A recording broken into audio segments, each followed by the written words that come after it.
کہ طفل سے بو آئے کیا ماں باپ کے اتوار کی، طفل سے بو آئے کیا ماں باپ کے اتوار کی، دودھ تو ڈبے کا ہے تعلیم ہے سرکار کی۔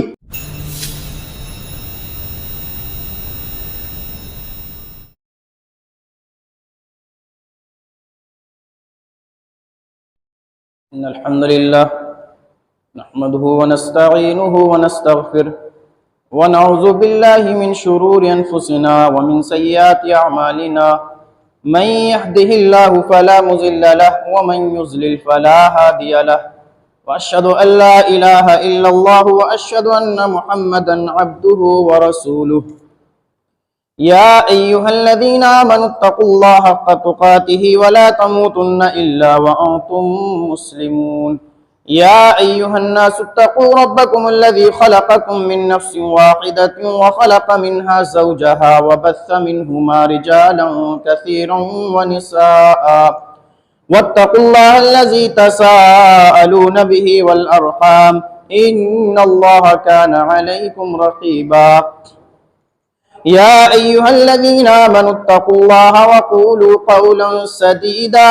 يصلح لكم أعمالكم ويغفر لكم ذنوبكم، ومن يطع الله ورسوله فقد فاز فوزا عظيما۔ أما بعد فإن خير الحديث كتاب الله، وخير الهدي هدي محمد صلى الله عليه وسلم، وشر الأمور محدثاتها، وكل محدثة بدعة، وكل بدعة ضلالة، وكل ضلالة في النار۔ أعوذ بالله من الشيطان الرجيم، بسم الله الرحمن الرحيم۔ يوم نقول لجهنم هل امتلأت وتقول هل من مزيد، وأزلفت الجنة للمتقين غير بعيد، هذا ما توعدون لكل أواب حفيظ، من خشي الرحمن بالغيب وجاء بقلب منيب، ادخلوها بسلام ذلك يوم الخلود، لهم ما يشاءون فيها ولدينا مزيد۔ حاضرین جمعہ، بزرگوں، دوستوں، نوجوانوں، خطبے کو سماعت کرتی ہوئی ملت کی ماؤں اور بہنوں، اولاد اللہ رب العالمین کا ایک عظیم تحفہ ہے اور ایک بڑی امانت ہے، لہذا تحفہ کسی بھی شکل میں ہو، لڑکے کی شکل میں ہو، لڑکی کی شکل میں ہو، بظاہر دیکھنے میں ہمیں اچھا لگے، برا لگے، یا اس کے ساتھ کوئی پریشانی ہو جسمانی، دماغی، بہرحال اللہ رب العالمین کا جب تحفہ ہے تو اس کو قبول کرنا چاہیے۔ دوسری بات، یہ ایک بڑی امانت ہے تو اس امانت کو ادا کرنا چاہیے۔ امانت کے ادا کرنے کا مطلب یہ ہے یہاں پر کہ اس کو آداب، اخلاق اور ایمانیات کی تعلیم دینا چاہیے، اس کی اچھی تعلیم و تربیت کا انتظام کرنا چاہیے۔ اللہ رب العالمین نے ارشاد فرمایا سورہ تحریم کی مشہور آیت نمبر 6، یا ایھا الذین آمنوا قوا انفسکم واہلیکم نارا وقودھا الناس والحجارہ، اے ایمان والو، اپنے آپ کو اور اپنے اہل و عیال کو، اپنے بیوی بچوں کو جہنم کی آگ سے بچاؤ جس کا ایندھن لوگ اور پتھر ہیں۔ تو اس آیت میں غور فرمائیں کہ اللہ رب العالمین نے والدین کو، سرپرست حضرات کو، گارجین کو ایک ذمہ داری بتلائی کہ ذمہ داری یہ ہے کہ تمہیں اپنی جانوں کو بھی جہنم سے بچانا ہے، ایسے اخلاق اور ایسے آداب اختیار کر کے، ایسا ایمان رکھ کے، اور اپنے بیوی بچوں کو بھی ان چیزوں کی تلقین کرنا ہے، ان چیزوں کی تربیت دینا ہے۔ اسی طریقے سے سورہ طٰ کی آیت نمبر 132 میں اللہ رب العالمین نے ارشاد فرمایا وَأْمُرْ أَهْلَكَ بِالصَّلَاةِ وَاسْتَبِرْ عَلَيْهَا، کہ اپنے بیوی بچوں کو نماز کا حکم دو اور اس پر خود بھی جمے رہو۔ اس آیت میں بھی اللہ رب العالمین نے یہ فرمایا کہ نماز خود بھی ادا کرو اور بیوی بچوں کو بھی اس کا حکم دو۔ ایک اور آیت سورہ لقمان کی آیت نمبر 13 جب ہم دیکھتے ہیں تو اس آیت سے پتہ چلتا ہے کہ اللہ رب العالمین نے اولاد کے لیے اولاد کی تعلیم و تربیت اور اس کی کیا ذمہ داری ہے، اس کی ضرورت، اہمیت اور اولیت کی طرف اشارہ کیا ہے۔ ایک آیت وَإِذْ قَالَ لُقْمَانُ لِابْنِهِ وَهُوَ يَعِظُهُ يَا بُنَيَّ لَا تُشْرِكْ بِاللَّهِ إِنَّ الشِّرْكَ لَظُلْمٌ عَظِيمٌ۔ اللہ رب العالمین نے فرمایا کہ جب لقمان علیہ السلام نے کہا اپنے بیٹے سے، اور وہ اپنے بیٹے کو نصیحت کر رہے تھے، تو پہلی چیز اللہ رب العالمین نے اولاد کی تربیت کی ضرورت بتلائی کہ اولاد کو تعلیم و تربیت دیتے رہنا چاہیے، اولاد کو اچھے برے کی نصیحت کرتے رہنا چاہیے۔ اسی طریقے سے آگے فرمایا یا بنی، اور اس کی کیفیت بتلائی کہ نصیحت کا طریقہ کیا ہونا چاہیے۔ لقمان علیہ السلام نے فرمایا یا بنی، اے میرے پیارے بیٹے۔ اب اس میں نصیحت کو اولیت کس چیز کو حاصل ہونا چاہیے، کس چیز میں پہل کرنی چاہیے، نصیحت کس چیز کی پہلے کرنا چاہیے۔ لقمان علیہ السلام نے فرمایا لا تشرک باللہ، اے میرے پیارے بیٹے اللہ کے ساتھ کسی کو شریک مت ٹھہرانا، ان الشرک لظلم عظیم، یقیناً شرک سب سے بڑا ظلم ہے، ظلم عظیم ہے۔ اس آیت میں اللہ رب العالمین نے والدین کو اولاد کے لیے نصیحت اور تربیت کی ضرورت بھی بتلائی، کیفیت بھی بتلائی اور اس کی اولیت بھی بتائی۔ اللہ کے رسول صلی اللہ علیہ وسلم کی ایک اور مشہور حدیث کا پہلا ٹکڑا بخاری اور مسلم کا، الا کلکم راع وکلکم مسئول عن رعیتہ، کہ سنو تم میں کا ہر ایک ذمہ دار ہے اور ہر ایک سے اس کی ذمہ داری کے بارے میں سوال کیا جائے گا۔ اللہ کے رسول صلی اللہ علیہ وسلم نے مثال کے طور پہ سماج کے کئی لوگوں کو گنوایا، اس میں باپ کو بھی گنوایا، ماں کو گنایا کہ باپ بھی ایک گھر کا ذمہ دار ہے، اس سے اس کے گھر کے بارے میں پوچھا جائے گا، والدہ بھی گھر کی، اپنے شوہر کے گھر کی اور شوہر کے بچوں کی ذمہ دار ہے، اس سے بھی گھر کے اور بچوں کے بارے میں پوچھا جائے گا۔ تو لہٰذا جب پوچھا جائے گا تو ہمیں اپنی فکر کے ساتھ ساتھ بچوں کی بھی فکر ہونا چاہیے، اپنی نماز روزے کی فکر کے ساتھ ساتھ بچوں کے بھی نماز روزے کی فکر ہونی چاہیے، اپنے اخلاق اور اپنی تعلیم کے ساتھ ساتھ، اپنے ایمان کے ساتھ ساتھ، اپنے اعمال صالحہ کے ساتھ ساتھ بیوی بچوں کی بھی ان چیزوں کی فکر کرنی چاہیے، ہونی چاہیے۔ لہٰذا ہمارے بچے کیوں بگڑتے ہیں، اس میں ہمارا کیا عمل دخل رہتا ہے، اور اگر وہ صحیح رہے تو کیا عمل دخل رہنا چاہیے۔ لہٰذا ہمیں یہ غور کرنا ہوگا کہ والدین نے شادی کے وقت باہم نیکی اور دینداری کا خیال رکھا یا نہ رکھا۔ جس طریقے سے ایک آدمی کو یہ کہا گیا ہے فَاصْبِرْ بِذَاتِ الدِّینِ، آپ دین والی عورت کو ترجیح دیں، اسی طریقے سے ایک لڑکی کو ماں باپ کے ذریعے یہ پیغام دیا گیا ہے اِذَا أَتَاكُم مَّن تَرْضَوْنَ دِینَهُ وَخُلُقَهُ فَزَوِّجُوهُ، جب تمہاری بیٹی یا جو تمہارے انڈر میں بیٹی بہن ہے اس کا پیغام نکاح کوئی ایسا لڑکا دے جو دیندار ہے، با اخلاق ہے، تو اس سے اپنی بیٹی یا بہن کی شادی کر دو، نکاح کر دو۔ اگر ایسا نہیں کرو گے تو زمین میں فتنہ اور فساد ہوگا۔ لہٰذا والدین نے شادی کرتے وقت باہم نیکی اور اچھے اخلاق اور دینداری کا خیال رکھا یا نہیں رکھا۔ اسی طریقے سے ایام حمل، ایام رضاعت، جب بچہ پیٹ کے اندر ہوتا ہے، جب بچہ ماں کا دودھ پی رہا ہوتا ہے، اس وقت والدین نے اچھی عادتوں کو اپنایا نہیں اپنایا، دینداری، تقوی اور پرہیزگاری کا خیال رکھا یا نہ رکھا۔ کیونکہ لوگ کہتے ہیں جو ماہر نفسیات ہیں، جو تربیت کے بارے میں لکھتے ہیں، جانتے ہیں، بولتے ہیں، ان کا ایسا کہنا ہے کہ بچے کو جو ماں دودھ پلاتی ہے اس کے دودھ پلانے کے ساتھ ساتھ اس کے اندر جو اخلاق اور عادتیں ہوتی ہیں ماں کے اندر، وہ بھی بچے کے اندر سرایت کرتی ہیں۔ اسی طریقے سے اہل خانہ، بیوی بچوں کی پرورش و پرداخت حلال اور طیب سے ہوئی یا حرام اور خبیث چیز سے ہوئی۔ اسی طریقے سے بچوں کو بچپن ہی سے کلمہ طیبہ سکھایا، یاد کرایا، عبادت، مفہوم اور تقاضے بتائے۔ اسی طریقے سے توحید اور شرک کا فرق بتایا، سمجھایا یا نہیں سمجھایا، سنت اور بدعت کا فرق بتایا۔ اسی طریقے سے عبادات و معاملات میں اللہ رب العالمین کا اور اللہ کے نبی صلی اللہ علیہ وسلم کا کیا طور طریقہ اور کیا سنتیں ہوتی ہیں، یہ تمام چیزیں بتائی نہیں بتائی، حلال و حرام کی تمیز کرائی نہیں کرائی،